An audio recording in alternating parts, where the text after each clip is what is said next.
Where arts and adventure summits the airwaves. This is the Ogden Arts and Adventure Show. I'm R. Brandon Long, along with Todd Oberndorfer, and we are your hosts for the greatest podcast in all the land. You can subscribe to us on YouTube at Ogden Arts and Adventure. Todd is buried in his computer already. Todd, what are your notes here that you have for this show? Oh, I don't have any notes. You don't have any notes. All right. Introducing our This guests is a game. here. I played a game over here. Okay, good. Representing the arts in Ogden and the Ogdenite. What do you call presenter? What's your name? Like the producer, publisher, Creator. Creator of. Maestro. Founder, I guess. Yeah, the Ogdenite. Any of the above. Deann, Kristen Arms. Deann, explain Kristen. Explain Kristen? Yeah. I use it because if you're given a middle name, it just seems like a waste to not use it. Fair enough. Okay. Representing the arts and then representing adventure, we have Troy, Callentine, and Jules. Goguely. I didn't write it down. You'll have to tell me. Jules, how do you spell your last name? You get respect from the very beginning of the show. Yeah. Goguely. Okay. All right, now everybody knows how to actually Google your name. Jules Goguely with the Snowbasin Ski Team. So thanks so much for joining us here tonight on the Ogden Arts and Adventure Troy Show. Edward Callentine. Edward, explain you the put the middle name in there, apparently. Yeah, It's a waste if you don't use it. Mine is Todd Allen, A-L-A-N, Oberndorfer. And you already used yours. Harking to, what does Alan stand Allen for? is my dad's first name, which I think is his. Did you ever feel pressure to go by Alan? No, never. Okay. I don't use it too often. In fact, I think for a long time when you fill out a form and there's always that, the spot to fill out the middle name. Yeah. You kind of, I don't know, I always felt sort of obligated to fill it out because there's a space for it, right? And I'd say within the last 10, 15 years, I just leave it blank. Just leave it blank. That happens with matter. age. It doesn't matter in the slightest. And it just sometimes shows up in your mail with Totally. the middle name. I don't use the middle name. It is there. I'm not disowning it, but I don't use it, so I leave it off most of the time. Okay. Are you like censoring your dad? Like he's out of the picture now? Do we have family issues, or this has nothing to do with that? You just don't want to put the middle. No, it doesn't have anything to do with that. Okay. That's good. But thanks for digging deeper, though. Yeah, I just was curious. This is the place to reveal that, I think, if it was. Why not? Deann, let's start with you. Okay. The Ogdenite. How did it come to be? What is it, first of all? We need the elevator pitch for it. Yep. We need the elevator pitch. What is it? Okay. How did it come to be, and where can we find it?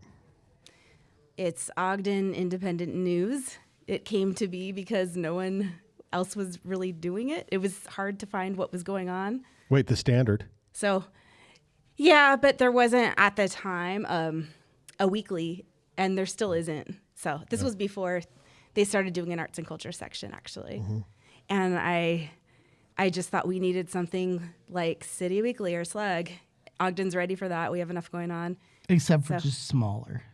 Just smaller. We needed literally smaller. Yeah. Smaller. And I believe in starting small, so I love that. literally started small. That's awesome. And so we have the Pocket Guide as our first publication. Do we have a pic? Do we have one here to show? It is I left it literally out there. tiny. Okay, someone's gonna have It's to go. this Pocket big. Guide. Yeah. It can fit in your wallet. It can fit in your wallet. Troy's gonna Yes. walk through and grab this thing. Oh, thank you. Super cool. Yeah. Thank you. Okay, and so why did you decide to? Yeah. There was so much I wanted to write about, and my partner Patty said to me, "Well, why don't you just start publishing your own articles and writing as much as you want?" So that's when it had never occurred to me. So I started writing, and it kind of I wrote what I think that I would want is a list of everything going on all in one place.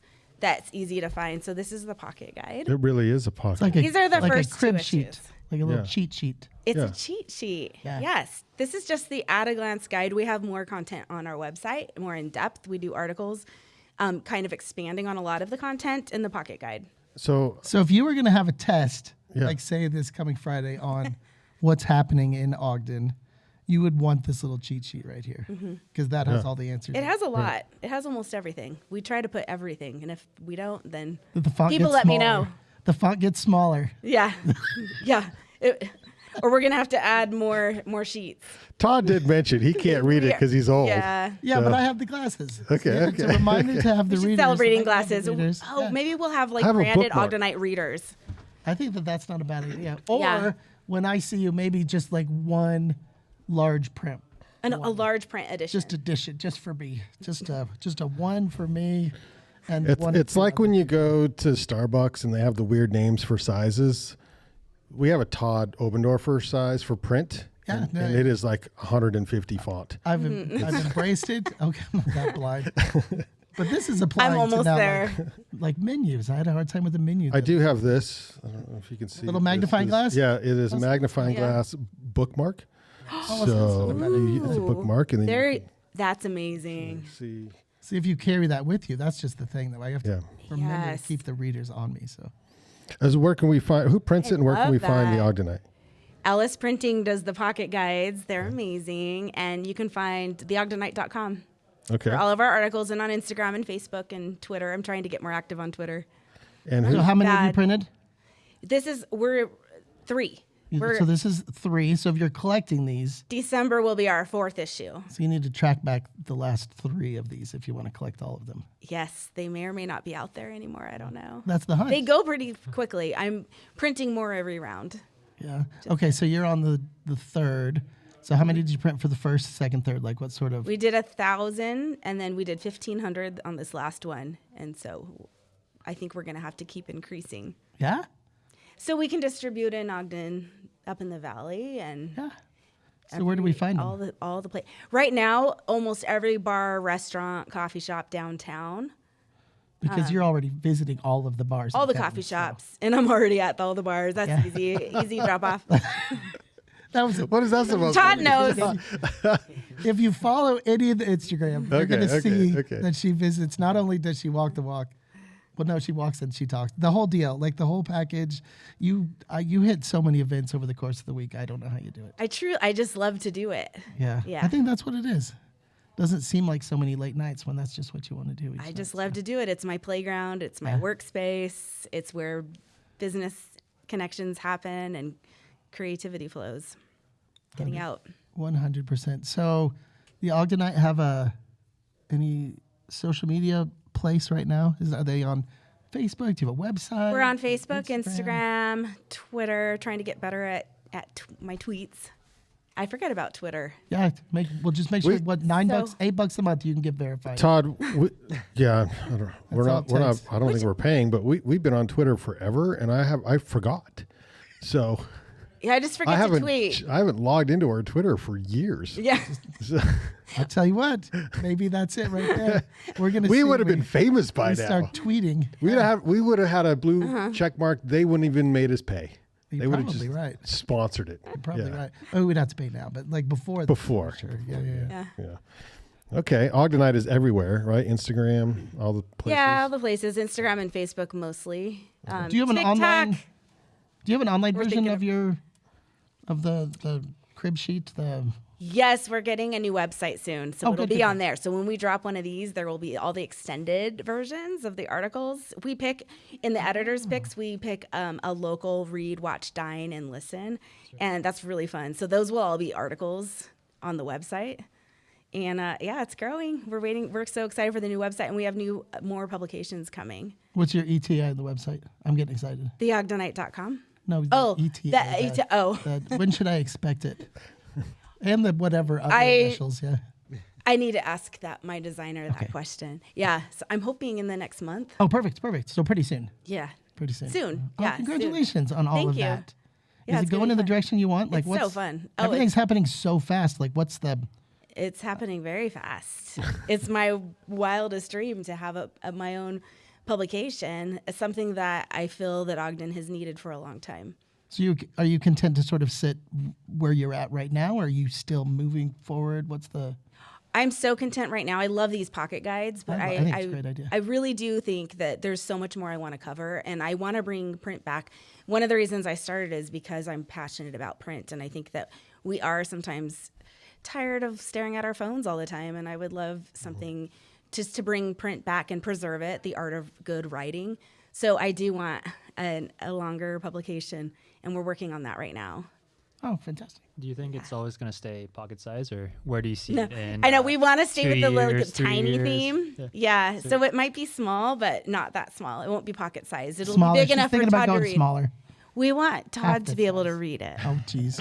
So So we're talking 8.5 by 11 magazine size is what you're talking about.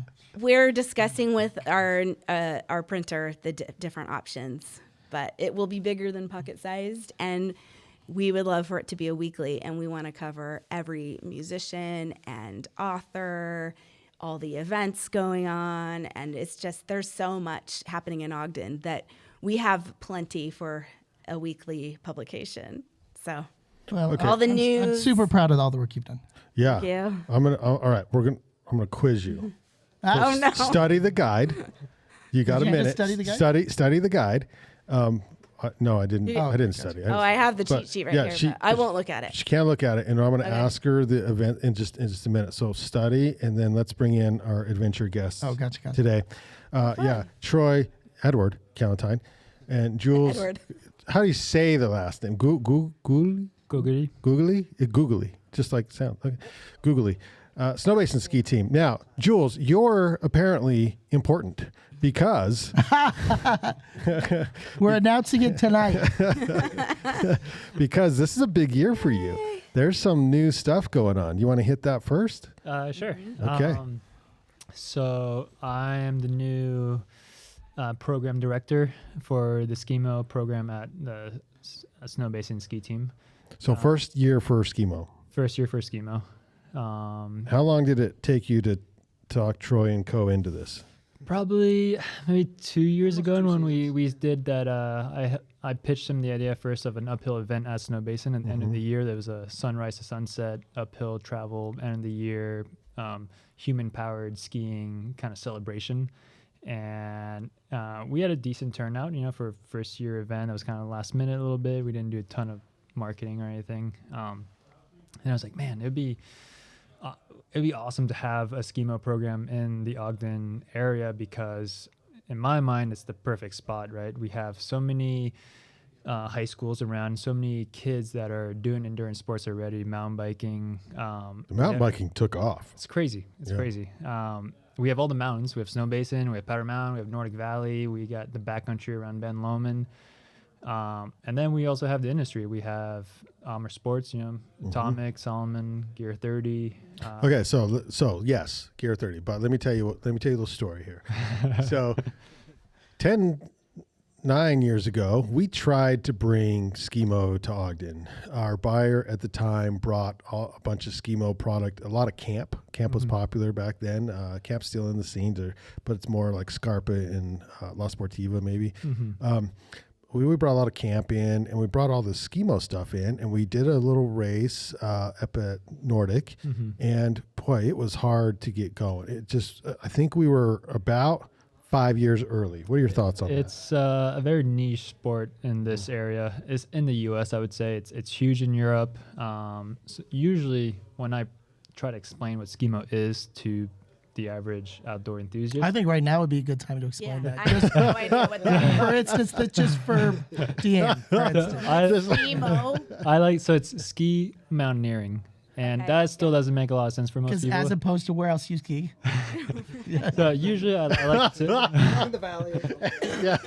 I like to tell people it's backcountry ski racing, because a lot of people will know what backcountry skiing is. It's basically you ski uphill with skins on, and then you take your skins off, you lock your boots, you clip back in, and then you ski down. So a lot of people around here in the area, Utah, Colorado, New Mexico, there's a big backcountry culture, but the racing side of it is not it's kind of the same thing with mountain biking. The downhill enduro guys and the XC cross country guys, it's very similar sports, but yet it's two very different tribes, if you will. But this is a big deal because so with the ski team, obviously you can become a pro skier. With the ski mountaineering team in the past, what are you going to do? You're just going to beat all your friends. But now there's options, right? Now there's options. It got added to the Winter Olympics in 2026. So I think because of that, the sport is growing a lot in the U.S. And it's going to be an exciting time to be part of it. 2030, Salt Lake possibly an option for the Winter Olympics. And, if it is, then the kids that are starting now, they're going to be the candidates to represent the U.S. in 2030. So it's a cool time to be part of it. It's a cool time to kind of surf that wave of growth in the sport. It doesn't happen very often when there's a new sport that is going to hit the big stage and you kind of jump on the bandwagon, So what's your experience in the sport? My background in sports is I like to call myself an endurance mountain athlete. I primarily compete as a professional mountain biker, endurance. And then I've moved in Ogden maybe 5 years ago, and I started skiing in the winter to do some cross training. I didn't want to just stay indoors or ride the trainer. I would just go crazy. So I started doing a lot of cross country skiing, and then I found backcountry skiing and SkiMo, and I was like, man, this is awesome. Like, I've been here 5 years. I've never bought a season pass because I couldn't afford it really. And if you with backcountry gear, you can ski wherever you want, as long as it's not on private land. Yeah. And there's a beauty to the sport where you can go wherever you want as long as it's off of avalanche danger terrain. But it's unlike trail running or mountain biking where you follow a trail. Here you can draw your own trail. And I think that's something pretty special about backcountry skiing in general. There's something really nice about being in the mountains and going where you want to go and not relying on ski lifts or cross-country skiing runs being groomed. I'm a little biased, but I think it's the ultimate form of skiing because you do it on your own terms. Jules, where are you from? Originally from France, but I grew up in California. Okay, so when were you first exposed to the sport? In other words, was it here? Or it was here, yeah. Okay. It was here 3 years ago. And then being a very competitive person, I kind of went all in and did it all winters and started racing all around the U.S., raced in Canada last year and made the national team. So this year I'm part of the Team USA SkiMo national team. I'll be doing some World Cups in Europe and then trying to bring that experience back to the kids here with the SkiMo program. So you're coaching the SkiMo program, and you have time for that, apparently, to do that and race professionally. Yep. So I found, my friend Colby Wayne. I used air quotes. Should I not have used air quotes with professionally? You're, right, you're exactly. pro? Yeah. So, yeah, I'm a professional mountain athlete because my real job is I'm a graphic designer during the day, and I'm an athlete at night. Weird how those arts and adventures blend. So, Perfect. I have Colby that you've known. Wayment. He'll be assistant coach as well as my partner Hannah. And the plan is to have them in case I'm kind of racing. Colby's, why doesn't he brag more? Nobody he's knows a very how humble guy. Yes, he is. Yeah, he just goes out and crushes. Yeah. He was probably the first person in the Ogden area that I knew who was also into that sort of going fast uphill. Mm-hmm. So we instantly bonded and been pretty close ski partners for the last couple of years. We both enjoy the same sort of crazy adventures. Last spring, we skied from Mainlands. So we parked at 29th Street, hiked up, skied up Mainlands to the Allen Peak, back of Snowbasin, skied down Snowbasin, down Old Snowbasin Road, up to Lewis Peak, down to the Divide, and up to Ben Lomond. So the goal was to do the Ogden skyline traverse. That is crazy. That's crazy. In one go. In one go, and Colby would have been is the only person that I know who would have been up for it. Wow. Yeah, there's some silent crushers in this town, and a lot of people don't know their name, but they're the Colbys. Colby's definitely one of them. Yeah. Okay, so Troy, what is your position with the ski team, and who's the faster downhill skier, you or Jules? Oh, good question. So I'm the president of the Snowbasin Sport Education Foundation, and we're the 501c3 that operates the ski team. So our DBAs are the Alpine team, the freeride team, and now we've added SkiMo. So I've been president for 3 years, on the board for 5 in this run. I was on the board about 15 years ago as well. I'd venture to guess I'm faster than him on the downhill, but it's probably an unfair advantage because my boots and skis are made for that, and his are made for going up and down. Yeah. But if you check Jules on Strava, I'll guarantee you no one is faster than him going up on a mountain bike. Well, there might be one or two. I don't know.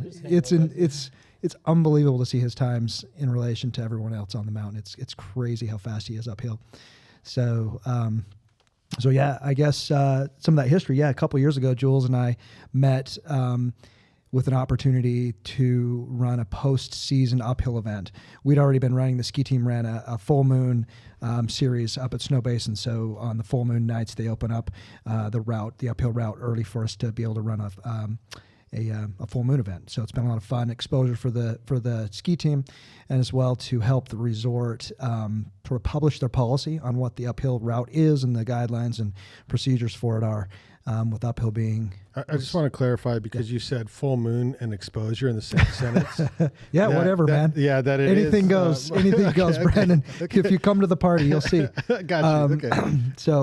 So we were already operating that, once a month basically, and the resort has a great relationship with us, a really good partner of the ski team, and so we collaborated, and like Jules said, we put together the event. It was a bit of a challenge to pull off because it was post-season, and so our insurance no longer covered that additional event, and the resort requires some indemnity and some additional insurance. So to find a carrier to cover the event just took us a little while. So we only had about 10 days to advertise, and I think we ended up with about 120 people. So about 120 kids showed up, and adults and everybody else, and it's ran fairly similar to like El Doce or something, where we basically ran a 3, 6, and 12-hour option for people to do it, however many laps they could do in that amount of time. And who won that first one? Some young kid, and he did like 13 laps in that time frame. Oh. He had support at the base, and it was fun. We're going to run that again this year, so we have it slated on the calendar. In fact, I don't want to steal Jules' thunder on it, but we'll be running the full moon event again this year. Ideally, we're going to package it as a series with the postseason event being the grand hoorah, and so. Very good. Can explain what the difference is between the resort Snowbasin and the team Snowbasin? Yeah, so the resort, is the resort. They're private company owns the land and the lease at the resort, and we are a nonprofit partner. So we're no formally affiliated with the resort in any kind of financial capacity or anything other than we operate with the permission to use their name underneath our. When I say their name, it's in addition to our Sport Education Foundation title. And you train there, obviously, but you also train at Nordic? Yeah, we train both at Snowbasin and Nordic, and also out in Park City at the Olympic Park. So we train wherever our kids can get the best training, at least for our alpine race team.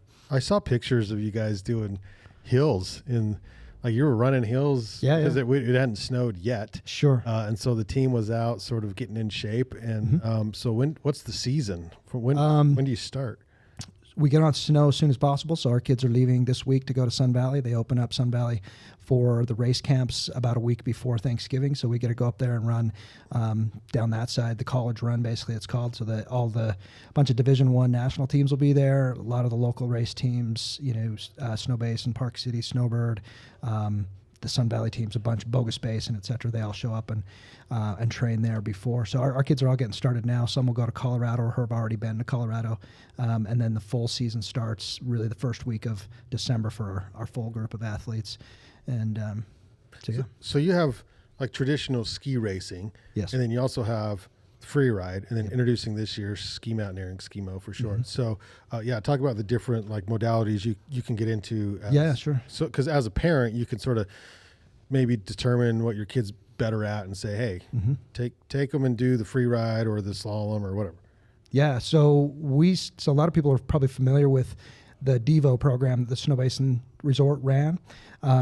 We started that as a club about 10 years ago or so, and it grew to a pretty good size. I think we had about 60 kids or so. And at that time, it made most sense to partner with the ski resort to use their instructors and just their capital to staff it. It was just a kind of a big machine to run with that number of kids, and honestly, that younger group, it's like herding cats a little bit. So it was nice to partner with them. So that program we now have back, and so we run a program for 5 and 6 year olds called Snow Stars, or now it's called the Devo Mini. Is that the youngest? That's the youngest, yeah, 5 to 6. And there is an ability requirement to join that program. So we require that they can ski basically most blue runs from the top down and from age 5 and 6, and they have to have some verification. How many parents cheat that? Lots. I don't know. We'll see this year. I mean, I right? would. We'll see this year. And then the rest of that program basically is 7 to 12 for the Devo kids. And then along the way, a lot of these kids, like you mentioned, they don't know what they're most interested in, right, at age 5, 6, 7. Some will real naturally just be really fast and aggressive and want to compete and just want to go kill it on the race hill. So they want to go fast and do giant slalom, just super G stuff. So they come to our Alpine program, and then plenty of others want to just hit big jumps, powder, that kind of stuff, and they end up in our free ride program, which is like it sounds, it's free ride. The great thing about adding SkiMo for us, I think, is we'll see, I have a feeling this year, we don't have it yet, but we anticipate quite a few of our Alpine and even free ride athletes actually crossing over and doing a little bit of both, doing some of the SkiMo stuff for almost like an in-between training session, get some additional endurance build. These kids at the age of 13, 14, if they're in the competitive Alpine program, ski 6, 7 days a week. So they're always out there doing something, and they're really ambitious kids, so they need that training and having the endurance. And so do you have kids already, Jules, that have signed up for the SkiMo part, or how does that work? We have, a few. It's been tough because a lot of people don't know what SkiMo is, so it's tough to sell. It's year one. A new program to people who haven't really seen it around. Yeah. Something that I want to add on what Troy just said is I think the SkiMo program will be a little bit unique because it's not just a race team where we train with the goal of racing. It's also definitely an education aspect to it too, mountain safety, snow science. When I moved here 4 years ago and it was the first time living in mountains and trying to learn all the nuances of avalanche safety, it's overwhelming, even as an adult. It's crazy, and it was crazy to me to learn that none of the local high schools teach that to kids, even though they live right by the mountains.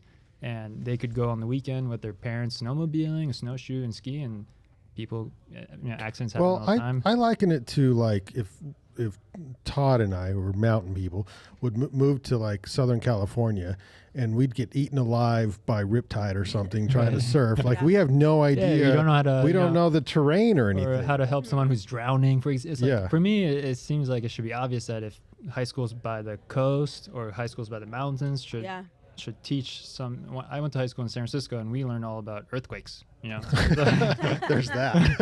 And then it becomes second nature. How fast can you get under a desk? Pretty quick. Okay. So it's living in the mountains. It's a unique playground, and it's scary though because it's a lot. So do you have to have like beacon shovel probe to be on the team? Like how does it work? You don't need it to be on the team because we'll be training inbounds a lot. But the crowbar race in Logan, for example, it's 100% backcountry. So depending on the events we would go to, the goal is to teach kids how to use all the equipment, to at least do some avalanche 101 teaching.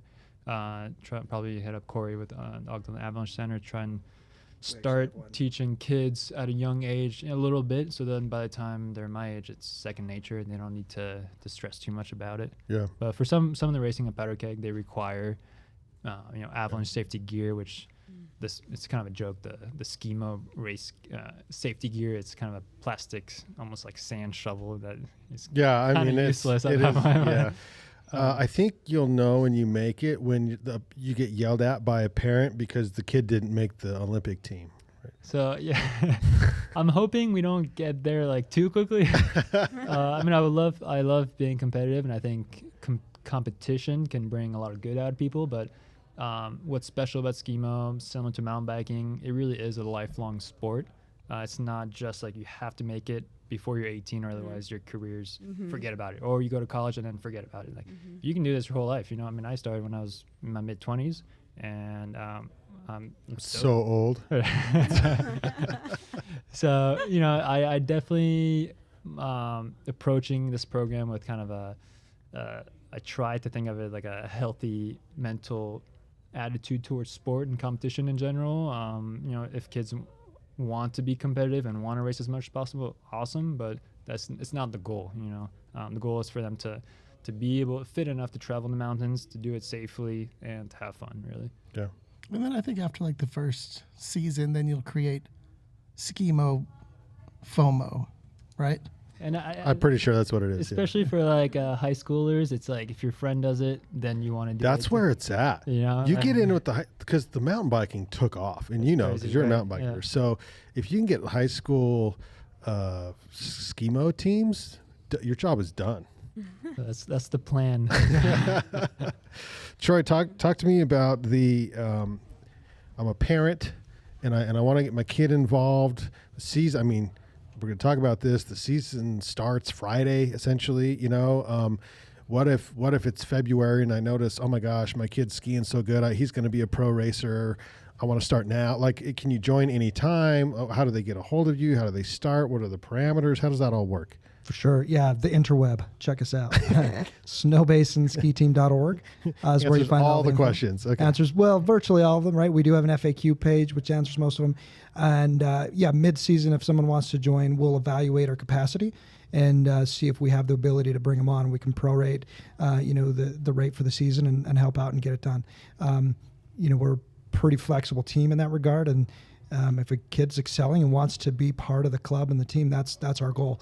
The reason the board exists is really in part to try and create the most affordable option for kids to be able to engage in ski racing, free ride, and now SkiMo as well. It's not a cheap sport. In particular, the ski racing scene is really expensive. So most of our job is at least as a board, is around fundraising and subsidizing the tuition and the expense of the sport. So if we have a kid mid-season, we're all about bringing them in and helping develop that skill set and making better humans along the way and everything else. You have options for scholarships? We do, yeah. We've one of our great supporters, Scotty Hoffman. He's an ex-pro ski racer. Grew up, his dad ran the ski team like 40 years ago. So Snowbasin Ski Team's been around for almost 62 years, I think it is. And anyway, Scotty's dad ran the club a long time ago and then been through a few iterations. But he's been really instrumental in helping procure donors for scholarship funds. And each of our fundraiser events, we have opportunities to donate to the scholarship fund, and we've gotten really good traction on that. So we have a financial needs-based scholarship opportunity, and then we have like an achievement-based and a merit-based. So we have different options that come out. So if a kid makes it to say they're in SkiMo and they make it to a national event, you've got hotel, travel, maybe some new gear that you need to participate in that event. We'd let them apply for, or at least petition for, a merit-based scholarship. If a kid just comes in and, is just a bit cash-strapped and probably wouldn't ski otherwise, then we have the ability to tap into some of those funds and help provide support in the tuition. We always like some skin in the game. So, we want to see some commitment financially, and then also the ability to get to and from the resort and everything else, of course. But yeah, absolutely. I don't know if we talked about this, but my instructor, the person who taught me how to ski, his name was Bob Miller. He was in Ogden, I believe from Montana, because he was on the Weber State University ski team on scholarship. Yeah, cool. A really long time ago. Yeah. Like, so I raced for Weber State as well from like 94 through 99. Yes, that's 5 years. Okay, yeah. No shame. Yeah. It was a good time. Bob Skinner was our coach. He's out of Park City right now. Crazy fun guy. If you ever meet Bob, you'll have a good time no matter. Are there where any you're at. universities out west that have ski scholarships like that anymore? Or? So Weber State was what's called a club team, a USCSA. And I don't know the history with Bob and the stages then, but we had some subsidies of sorts. It wasn't really a scholarship, but there was some ability to participate in the team at a discounted rate given performance and some other things, but there was no real scholarship. We have crazy high-level ski racing at Utah, or the University of Utah. They're Division I school, NCAA, and they've won the national champs several times. So they're massive, they're huge. They bring in Norwegians and Not the Norwegians. top tier skiers. I mean, these guys they're World Cup skiers, but competing at the college level for sure. Westminster's the same. They're technically a Division II school, but they compete in the Division I races. So there's amazing ski racing right here locally at the Alpine level, and we hope to make SkiMo the same kind of thing. It's growing like crazy, right? Snowbird started a team this year. Silver Fork and Park City. Park City's got one, and then kids, there's Silver Fork, which is, I think they train out of, is that Brighton? They train out of Brighton. So, and now we've got enough demand up here to support starting one, and I'm confident once we get that word out and get a little bit of buzz going, there's going to be ample demand to where we'll have to start screening the the applicants, and then we'll have a short list of sorts. I love it. I want to just tap in real quick. One of the cool things about Ogden as well, amazing arts and culture and adventure, but other nonprofit collaborations. So Ogden Avalanche is a great supporter with the ski team. They're doing a Know Before You Go class for us and our team, and they support us on some on-snow clinics during the winter as well. So just to lean in what Jules was saying, it's pretty wild. I think that our local kids don't learn avalanche safety. Even if they don't ski, they could be hiking up, Birch Creek or one of these places locally right in their backyard and be in the terrain and be in the zone and not know what to do. And so we, as a ski team, we don't necessarily require an accreditation in avalanche safety, but we do require some participation in those Know Before You Go classes, which is enough to scare you out of going certain places at the very least. That's what they're for. Yeah, open your eyes to what the next steps are. So we highly encourage that endeavor and love that relationship with Ogden Avalanche and the local groups that help teach it. Brandon, you should look into those guys. Ogden Avalanche? I could probably put you in connection. Put that in your I notes. could put you in contact with someone. I appreciate that. You need to run? You need to get out of here? No, I think I'm gonna go. You for good? Yeah. Okay. You had an Yeah, appointment. I'm gonna hang tight. Okay. I got a text back. We're good to hold tight. Todd, I'm officially the secretary of Ogden Avalanche, and so I tried to get them to call me the manceptionist, but it didn't. I don't know why it didn't work. But. Yeah, I would have given that a thumbs down as well. I'm not on that board, but Okay. I got a quick question for Deann, if I can. Yeah. So we run our full moon series through the winter. It's tons of fun. It's just a public event. Whether we charge or not, to be determined, but typically it's just been free with an ask for a donation. Can events like that advertise or be sort of mentioned in your publication? And how does that work? Like, how could we connect to get that stuff out there? Yes, I would love to list all listings in the goings on about O-Town. Cool. That's every Wednesday. So Love we list everything. If you send a request, we'll list it. so your event has to be on a Wednesday. So No, I mean we post it. We post it. Yeah, only Wednesday Let's events. move it to Wednesdays. Well, every Wednesday we post the week of events from That's awesome. Wednesday to till the following Tuesday. And I assume if we just So- check out the interweb with your Ogdenite.com. Yep, you can send a request see to the the request. email there, Deann@theogdenite.com. I got that email from you earlier. Yes, and so please send any events, and it doesn't have to be just arts; it could be adventure, of course, because arts and adventure go I appreciate hand this. in hand. Yeah. Yes, That's cool. definitely. Well, we plan to make the SkiMo events more accessible to our local public.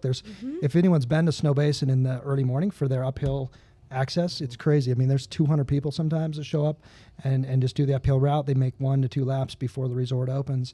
And so our goal Mind is you, you got to get there Wow. early. you got to get there early, yeah, because it closes at 8:30. You have to be descending by 8:30, I believe.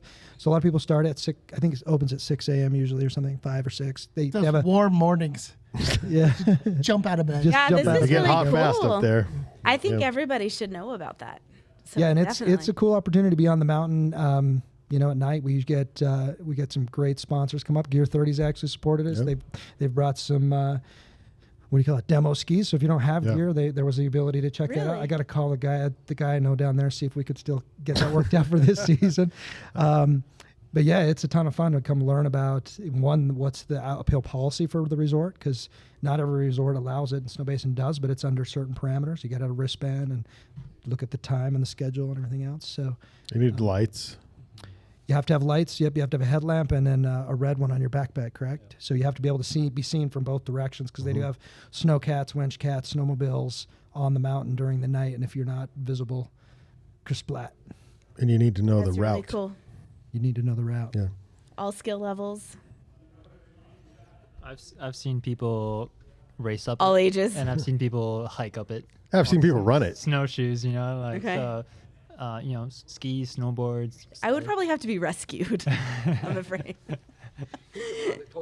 But I'm very adventurous, but I don't know if I'll stick with skiing, beginning skiing. Bring some boots with those little, what do you call them? Little straps go on your feet. Some little crampons. Some crampons, yeah. Snowshoes. Okay. Todd, what do you have for arts information? All right, so I pulled a couple of articles here. Real quick, move that mic. Yeah, down so I we don't can- know how that's yeah. going to work because Does it keep I popping need a up? thing. Oh, you need a thing. Yeah, give me another arm. I need an iPad arm. Okay. Apparently, over Yeah, I'll here. order one. Yeah. So those of you that have been tracking this at home, the state of Utah has officially chosen the new design for the Utah state flag. Did you even know that this was a thing, Brandon? That they Yeah, had been on the lookout? Yeah, so it's been some time now. I saw. I voted. You voted. Nice. Yeah. I've even known some people that submitted some designs for Yeah, it, right? we do know. So, I know someone I like his flag way better. But anyway, Yeah. and so let me tell you about this. Yeah, mine didn't win. I was going to show you if this was your design here. So this isn't yours. I mean, not mine that I did, one that I you voted designed. The one I voted for. All right, so I'm going to point this at the camera, and then I'll describe it. Is this showing up on yeah, it's blue on top. the? Kind of gives you a sense. It's I think waving. Jules might like it. It looks sort of French. Yeah, I'm not sure but that part is. All right, so a beehive and a mountain range are the prominent features of the design a state task force is recommending to be the new Utah state flag. So it is being recommended, but as you know, it still has to go through those final steps. Oh, I thought it was done. Right, and so it'll pass most likely. But the final design announced Tuesday by the Utah State Flag Task Force. Why wasn't I invited to that? We have one of those. It was for this particular. It's going to disband. And how do I Seriously? get on This was a limited time only. okay. Yeah. It's a combination of two of the top 5 finalists. I like that idea. Submitted by Mark Brooks of Bountiful and Serena Aragot of South Jordan. All right, who do they know? Aragot works for the state in the Department of Cultural and Fixed. Community Engagement. But that being said, this was a community-wide vote. Okay. Those designs were selected from. How many submissions? I'm gonna ask all the way around. It's- How many do you think that we got? I think I'm going to give it 1,120. 85. 92. I already saw You saw it already? Okay. 5,703. Wow. Cow. Wow. So when the state of Utah does a call, I'll tell you what, look at that response. But I like that because remember when they did a call to name the tugboat and it was like Tugboat McTugboat Face or something like that? best name in Remember history. that? Yeah, that was the best name in the history. And that's why leaving those things up to the public is either brilliant or the opposite. Or of the brilliant. opposite, yeah. Out of those 5,703, more than 3,200 from adults, which means 2,500 from students. I like that idea too. Yeah. The final design takes elements from the 2 designs that the public ranked the highest. Let me give you a little description of it. Here's a few words from Governor Spencer Cox. This is the first time in history that we have a flag that has public input. I like that idea. A lot of the public input. The public built this flag, he said. The final design won't be up to the public, but up to the Utah legislature. So that's that final vote to pass that. At the flag center. So if Is you that, couldn't Todd, see the is that video- like, because you're in the arts, is that like when you propose something to a client on the graphic design thing and then they say, let me just tweak it a little bit, and then the end project is nothing like the original? I think it's more like what we've done with Ogden City's Arts Advisory Committee, where we sort of narrow things down and we make a recommendation to the mayor. The mayor gives it a thumbs up most of the time. Okay. Or a thumbs down if he says, I'm not feeling it. Right. Gotcha. Okay. And go through the process again. At the flag center is the state symbol, which no surprise to all of us that the beehive does make it there. A nod to the progress and hard work, the task force said. It also is maintaining the symbolism of the state seal, which is featured in the current state flag. You were asking what's on the current state flag. It's mostly just a very boring version of the state seal. The beehive is embedded in a hexagon called a symbol of strength and unity. Below the beehive is an 8-point star, which the task force said recognized the 8 indigenous tribes of Utah, which I also like that idea. So if you have not seen it yet, you must take a look at it. The top of the flag takes the traditional blue color, also carried over from the current flag. The color, the task force said, points to natural resources, freedom, and optimism. And what's on the bottom? The bottom half is, so it's red, white, blue, and yellow. So your art has a lot to say about Utah and its politics. Have you already thought about this flag in a way to express it in your art and screen print? This particular one, no. In fact, I just saw this recently. Okay. I mean, I voted, but I didn't see that they had narrowed it down until Okay. just recently. So this is the final Yeah, this is the final recommendation. I like it. Final recommendation. Okay. Yeah. I think it's good. I think it'll get the thumbs up. I do like Michael Aaron from Keo Salt Lake. He did a Jello salad mold instead of the beehive. I like that version. It's a green Jello salad. Yeah. But that's nice. I like yellow. It's my favorite. That would have been colors. an interesting choice as well. Yeah. All right, you share, and then I got one more thing to share. Okay, so man, the season started. Troy, this is the earliest season ever, right? So pretty cool. Moose's Loose Party at Snowbasin on Thursday. They will do a rail comp on Thursday, and then they got a DJ, they got food, dancing. So you can't go up the mountain on Thursday, but Friday Snowbasin opens, earliest season opening that we know of on record. Backcountry Bash, and so that's December 1st. Ogden Avalanche fundraiser at the front, and then for those of you who just can't stop climbing, December 17th is the O-Town Throwdown climbing comp at the front. Utah Resort open dates. Okay, so Alta, November 18th. Beaver to be announced. Bryan Head is open. Brighton is open. Cherry Peak to be announced. Deer Valley, December 3rd. Eagle Point, December 16th. Nordic is December 9th, which props to Nordic. This is exciting. Updated for Park City, November. Is that a 16? That's tomorrow. Okay. Powder Mountains to be announced. Snowbasin's the 18th. The Bird is also the 18th. Solitude's open. Sundance is the 9th, and Woodward Park City to be announced. So things are opening. And then the other last article I had, and I pulled this one up because you don't often see these, but what do you do? I don't know if you guys have training for this. What do you do if you encounter a wolf on the slopes? This is an actual article out of Colorado because they are reintroducing wolves to the Colorado backcountry. And so out of Snow Brains, they have an entire article about this. It's like, well, what if you encounter a wolf on the slopes? Because people are very nervous about this now. See, Wolf snacks, right? You make sure and have wolf snacks on you. Yeah. Do you guys train for this? You While probably race? just drop your jerky out of your pocket and Carry ski food. like hell. It says, in the extreme unlikely event that you encounter a wolf, biologist and wolf expert, it's the job of Oliver Starr, who has survived a wolf attack, by the way. Well, then he gets that position. That's the only qualification. Well, surviving, I mean. Yeah. Has some helpful hints. His number one advice is do not run. There's a thing coming up that's fantastic. Wolves are what is referred to as coursing predators, which means they are hardwired to take their prey on the run. So if you run, you're screwed. So don't ski away. Their reflex is to chase. And there is no chance you can outrun a wolf. But can you outski a wolf? You guys might be able to.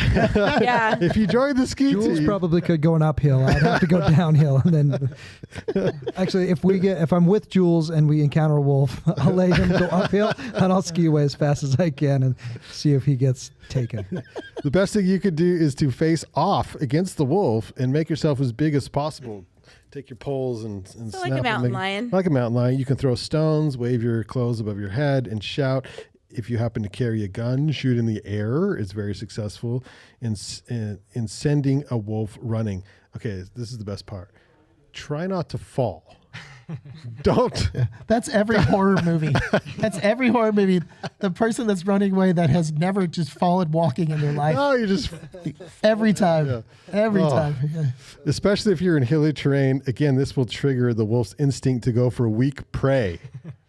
Oh. Do not fall. So don't play dead either. No, not again. So bears, you can sort of get away with that, but not. Did I lose me? I lost me on this. What happened here? Let's see if that pulls back up again. I don't know what happened there. Yeah, don't play dead. Don't play dead. That's a bad idea.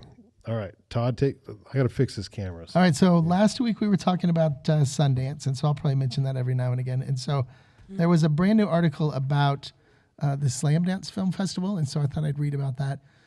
Are you guys familiar with Slamdance? No. Okay, so Slamdance has been around for, let's see if it gives the years here. If it doesn't, it's been around for quite some time. Like Sundance to some degree, it went hybrid for the last couple of years, and so it's back. And so the Slamdance Film Festival takes place during the same week as Sundance. In this case, it's going to be January 20th through the 26th. They call it the scrappy companion to the larger Sundance Film Festival. Some people probably say that. Originally, I think it was 3 or 4 men that started it.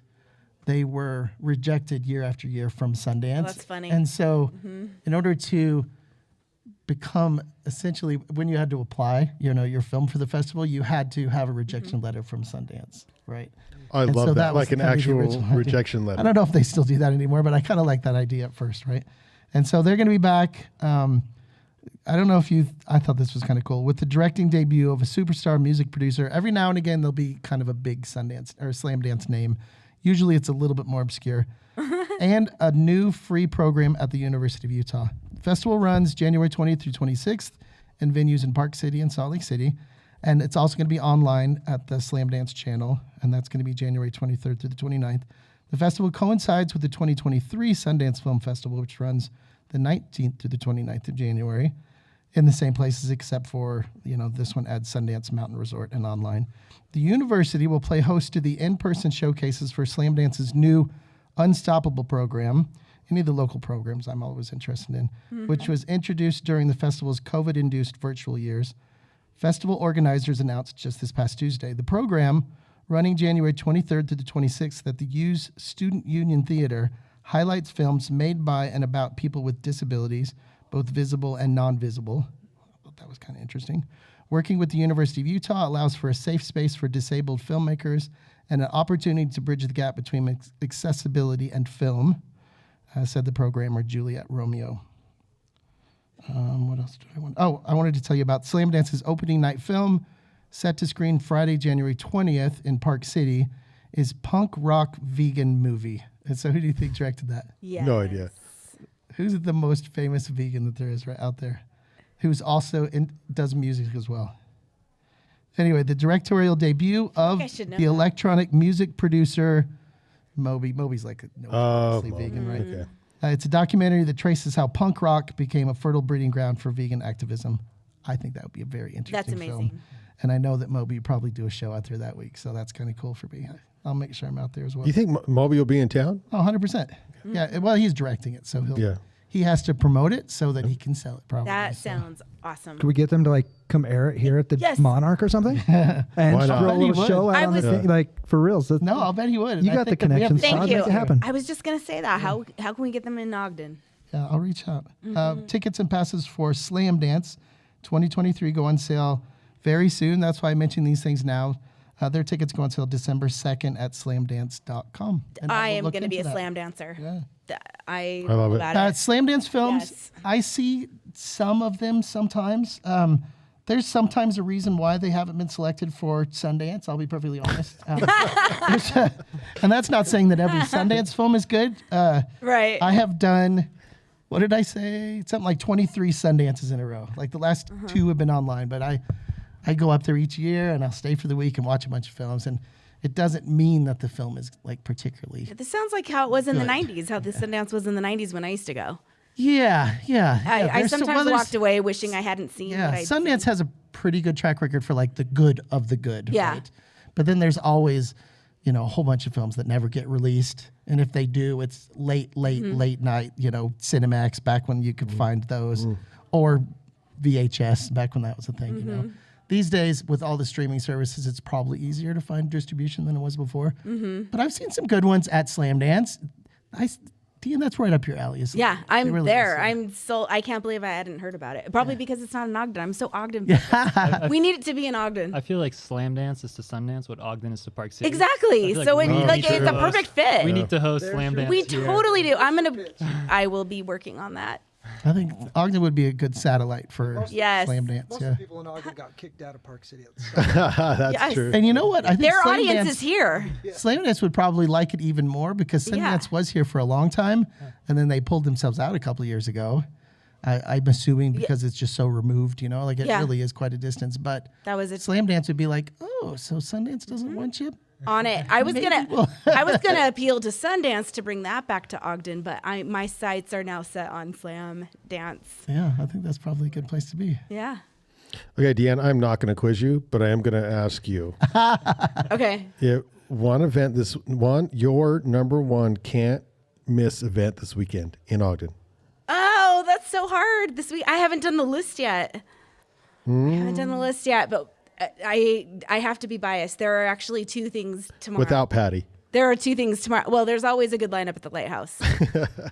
No, I mean without Patty performing. Without because apparently he's the butt of the joke. In other words, Yeah. you need to promote him more. Oh, I know what it is. Okay. The Bitter Price, and that is by Next Ensemble. It's Saturday and Sunday night at the Eccles Art Center, and it's a famous podcaster. I think she writes about the journal. Todd Oberndorfer.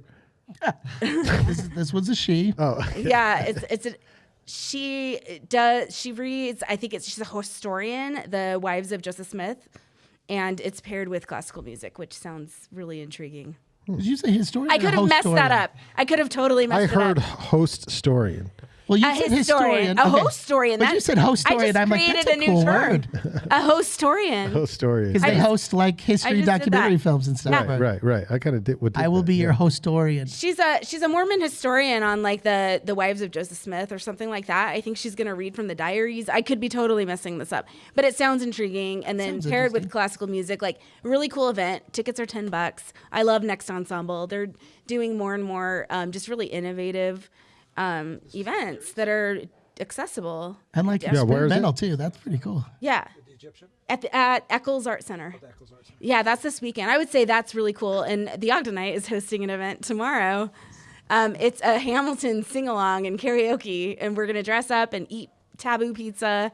It's going to be, so basically Ogden singing And that's the Wednesday whole night. musical. So this will air Wednesday. So tonight you're hosting. Oh, very cool. Yeah, that's tomorrow night at Unspoken Bar. Okay. And there's a Friendsgiving open mic here at Happy Magpie, which sounds awesome. Right over there. Yes, right next door. Right next door to where we are right now.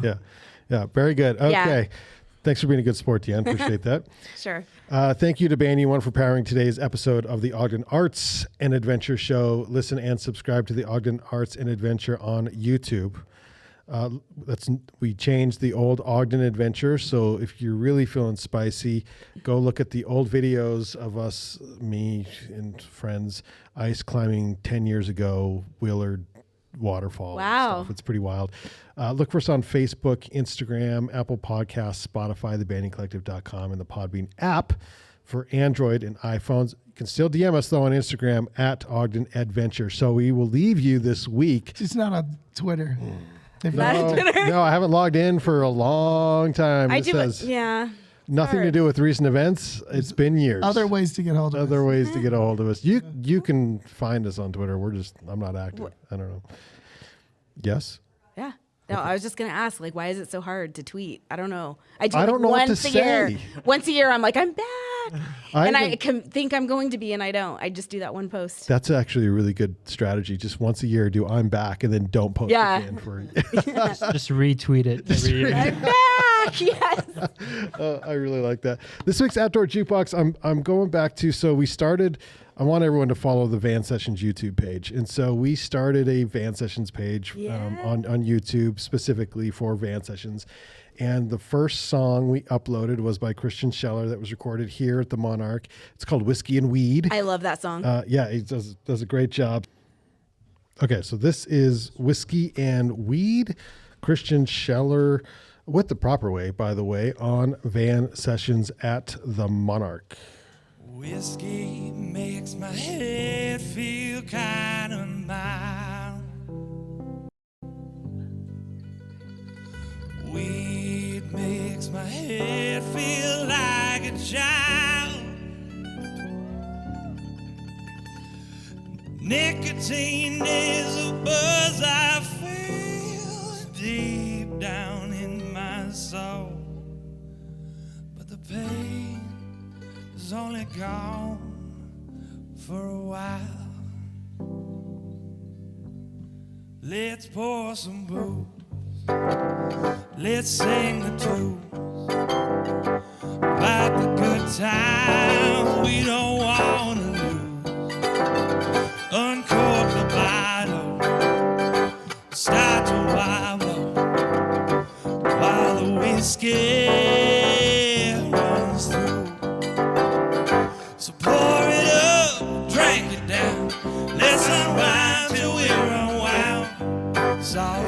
every goddamn problem in this room.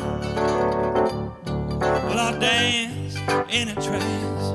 We'll all just take a chance on this here life, 'cause the end is coming soon. Play some mandolin, Scott.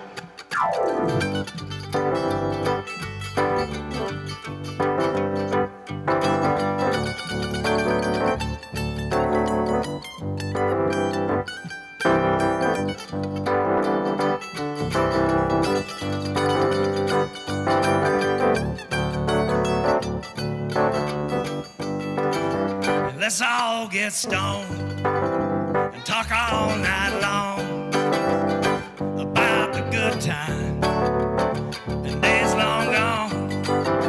And let's all get high and let's sing all night.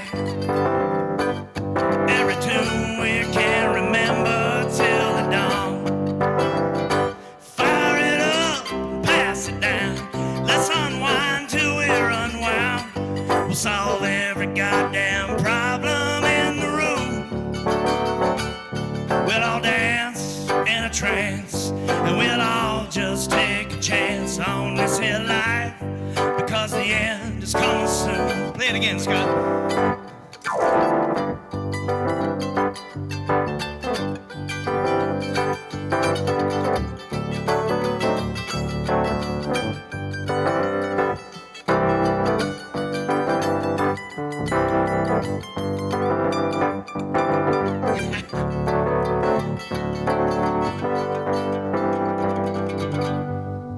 Light the last cigarette with no regret as the night comes to an end. So ash it up, think of love and the great God up above.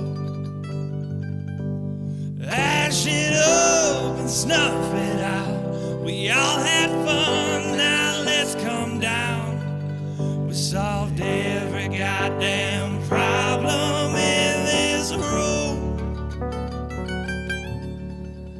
We all danced in a trance. We all just took a chance on this here life, 'cause the end is coming soon. On this here life, 'cause the end is coming soon. Whiskey makes my head feel kind of mild. Weed makes my thoughts feel like a child. Nicotine is a buzz I feel deep down in my soul. But the pain was only gone for a while.